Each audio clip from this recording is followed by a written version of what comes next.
An Auckland man, Malcolm Law, has just completed the biggest challenge of his life. He has run the equivalent of 9 marathons back-to-back in a bid to raise money for the Leukaemia and Blood Foundation, a cause very close to his own heart. Well, Malcolm Law joins us from Queenstown. Malcolm, good morning to you. Good morning. How are you feeling? Good morning, how are you? I'm feeling pretty chipper, actually, yeah. You just finished... Elated. Yeah, you finished last night? Finished on Saturday, actually, yeah. Saturday night. Afternoon. How's the body? Yeah. Given everything it's been through, it's not too bad. I've got a cranky knee and a slightly cranky ankle. I'm pretty tired, but it's nothing that 5 days of non-stop eating won't fix, yeah. So that's the plan. Have you weighed yourself by any chance? Because you have basically run the equivalent of 9 marathons in 7 days. I haven't actually weighed myself, but I have noticed the clothes are falling off me, rather. Falling off my hips. Let's talk through your incredible week. You started off with a fairly nice day. You hit some hideous weather sort of midway through. What were the That's right. What were the sort of low points?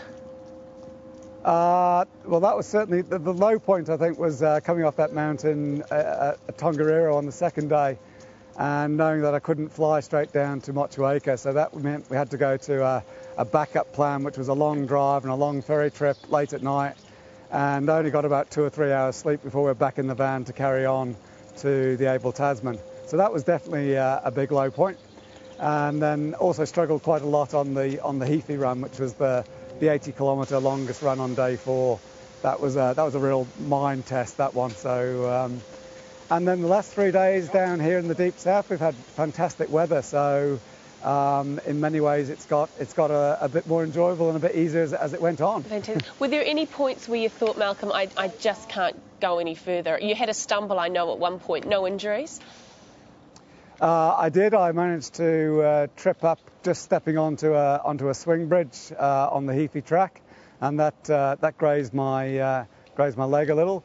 But that was the most major thing that happened. So no, at no point in time was I thinking, no, I can't go on. I was always determined I was going to make it, and nothing major came up that really threatened that. That's fantastic. What about high points? You had a lot of support along the way, and oh yeah.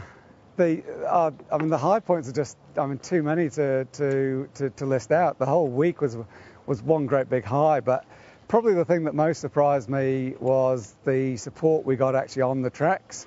I knew I was going to get great support from my wife and the rest of my support crew and the runners that were with me, but it seemed that just about everybody we met on the tracks had heard about what was going on.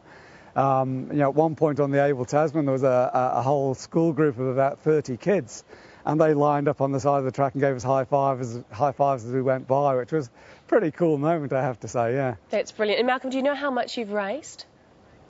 Right now, I checked this morning, the latest figure is 73,000, just over 73,000. So we've almost got to the 75 that I've sort of set as an interim target, but I'm now really determined to push on and try and make it to 100,000.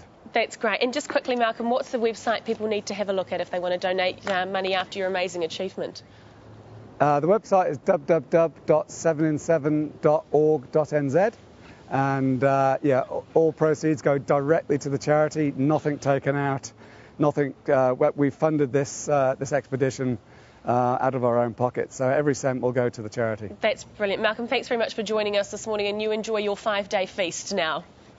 I certainly will. Thanks, Pippa. Fantastic. Actually, I wasn't going to join you with the marathons, but I think I'll join you for the 5-day feast. Malcolm, it sounds a lot easier. And congratulations to you too, Malcolm. You're a great guy, and I honestly take my hat off to you. By golly, you must be the fittest man in the country at the moment.